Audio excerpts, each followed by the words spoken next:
Shalom God Lovers, mari masuk hadirat Tuhan dengan hati yang penuh ucapan syukur dan sukacita.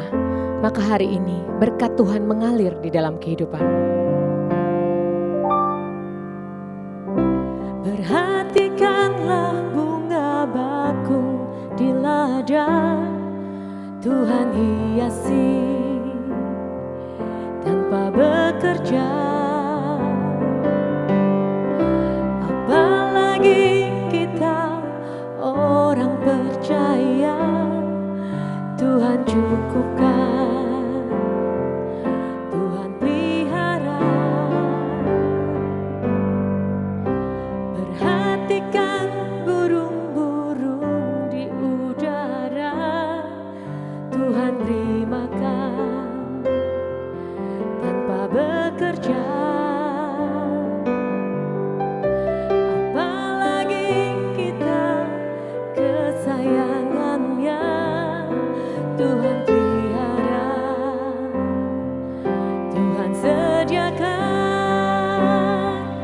Saat kau perlu Tuhan tahu, saat kau minta Tuhan dengar, saat percaya Tuhan bekerja, saat menangis Tuhan tahu, saat berdoa Tuhan dengar, saat bersyukur Tuhan berkati. Perhatikan burung-burung di udara, Tuhan beri makan tanpa bekerja. Apalagi kita kesayangannya, Tuhan pelihara, Tuhan cukupkan. Saat kau perlu Tuhan tahu, saat kau minta Tuhan dengar, saat percaya Tuhan bekerja, saat menangis Tuhan tahu, saat berdoa Tuhan dengar, saat bersyukur Tuhan berkati. Saat kau perlu Tuhan tahu, saat kau minta Tuhan dengar, saat percaya Tuhan bekerja, saat menangis Tuhan tahu, saat berdoa Tuhan dengar, saat bersyukur Tuhan berkati. Saat bersyukur Tuhan berkati. Saat bersyukur Tuhan berkati.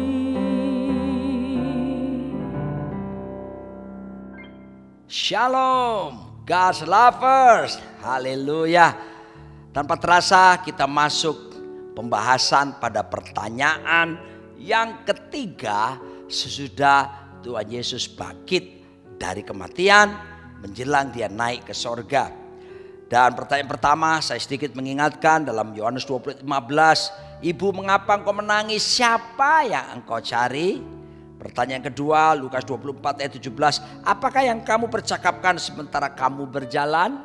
Dan pertanyaan ketiga ini adalah Lukas 24 ayat 38, akan tetapi ia berkata kepada mereka, mengapa kamu terkejut dan apa sebabnya timbul keraguan-raguan di dalam hati kamu? Saudaraku dikasih Tuhan, ini pertanyaan penting bagi kita pada hari-hari ini. Sebab kita lihat bahwa begitu berkepanjangan pandemi ini, banyak orang mengalami masalah di dalam keluarga. Bahkan beberapa kota besar di Indonesia, khususnya di Jawa ini, terjadi peningkatan perceraian sampai 300%. Dan yang paling banyak menuntut bercerai adalah istri. Masalah terbesar adalah masalah keuangan.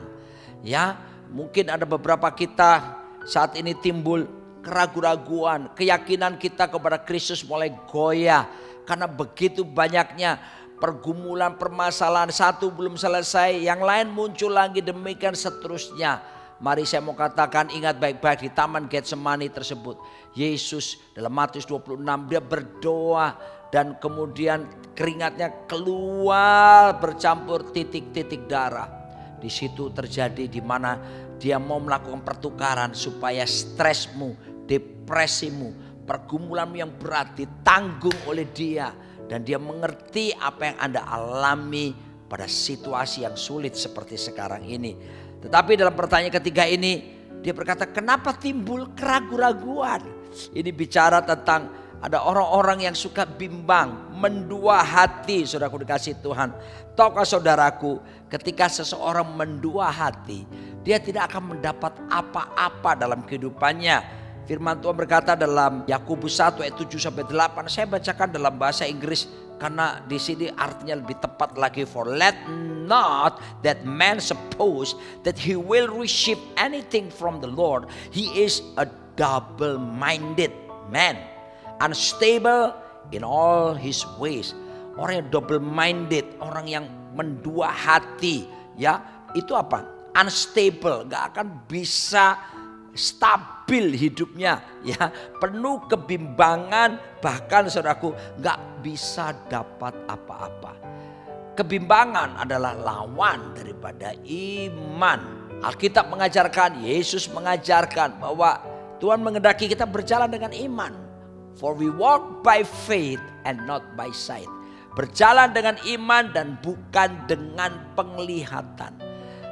Dalam Ibrani pasal 11 dikatakan ayat ketiga bahwa segala sesuatu yang terjadi di planet bumi ini itu terjadi berasal dari yang tidak kelihatan. Ya, yang kelihatan berasal dari yang tidak kelihatan. Berarti apa? Yang tidak kelihatan lebih besar, lebih berkuasa daripada yang kelihatan, bukan? Ya. Kenapa? Itulah dimensi iman. Mari kita mau berjalan terus dalam iman, gak kelihatan. Memang iman dasar dari segala sesuatu yang kita harapkan, bukti dari segala sesuatu yang tidak kita lihat. Yesus tidak kelihatan, tapi kita percayakan kuasanya, itulah iman.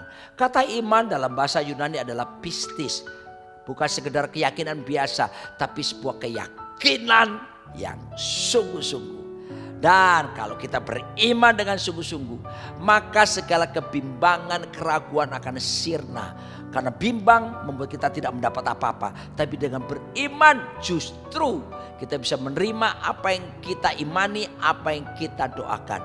Dengan beriman akan menghasilkan kesetiaan, faithfulness. Kenapa? Karena iman dengan kesetiaan seperti dua sisi mata uang yang gak bisa dipisahkan. Dua-duanya menggunakan bahasa yang sama, pistis dan pistis. Sebab itu kalau kita hidup, kita buang segala keraguan-raguan, ketidakpercayaan kepada Tuhan, dan tetap meyakini bahwa Yesus Kristus tetap sama, baik kemarin, sekarang, bahkan sampai selama-lamanya. Kalau dulu Tuhan buat mujizat, hari ini juga mujizat disediakan bagi setiap kita. Jangan ragu-ragu, jangan bimbang lagi. Tetapkan keyakinanmu. For we walk by faith and not by sight. Berjalan dengan iman, bukan dengan penglihatan. Penglihatan kita bisa berubah. Hari ini saudara ketemu saya, tapi beberapa menit kemudian saya tidak akan menjumpai Anda di program ini karena waktunya sudah selesai. Tapi iman membawa kepada kekekalan, dan iman hanya timbul karena pendengaran. Pendengaran akan apa? Pendengaran akan firman Kristus. Bangkitkan semangat untuk membaca Alkitab tiap hari. Sebab dengan demikian itu akan membangkitkan kekuatan iman kita dan membuat kita berani memutuskan sesuatu dan menyingkirkan segala kebimbangan, menyingkirkan segala keraguan-raguan dalam diri kita, menegaskan keyakinan.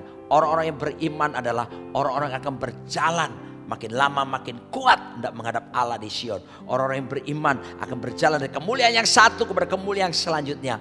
Orang-orang beriman adalah orang-orang yang berjalan, saudaraku dikasih Tuhan, dalam pengurapan dan bahkan dalam berkat yang selanjutnya.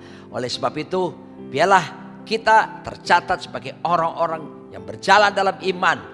Ketika orang Israel diperintahkan Tuhan masuk ke tanah perjanjian, mereka harus menyeberangi sungai Yordan. Tuhan bilang, imam-imam melangkahkan kaki, sungai Yordan terbelah menjadi dua.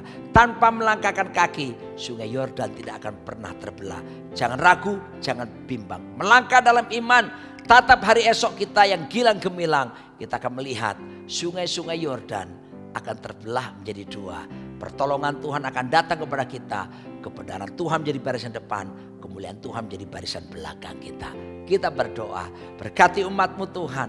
Angkat segala bentuk keraguan dan kebimbangan kami. Ampuni kalau kami sempat ragu-ragu, bimbang, meragukan Engkau. Tapi kami percaya di balik pergumulan yang ada, Tuhan siapkan kemuliaan, Tuhan siapkan kemasyuran. Sebab firman-Mu berkata dalam Yesaya 43 ayat 21, umat yang telah kubentuk bagiku akan memberitakan kemasyuranku. Aku lepaskan berkat dalam berkat Allah Bapa, Allah Putra dan Roh Kudus. Amin. Jikalau Anda terberkati, God lovers, sharekan kepada saudara-saudara kita yang lain.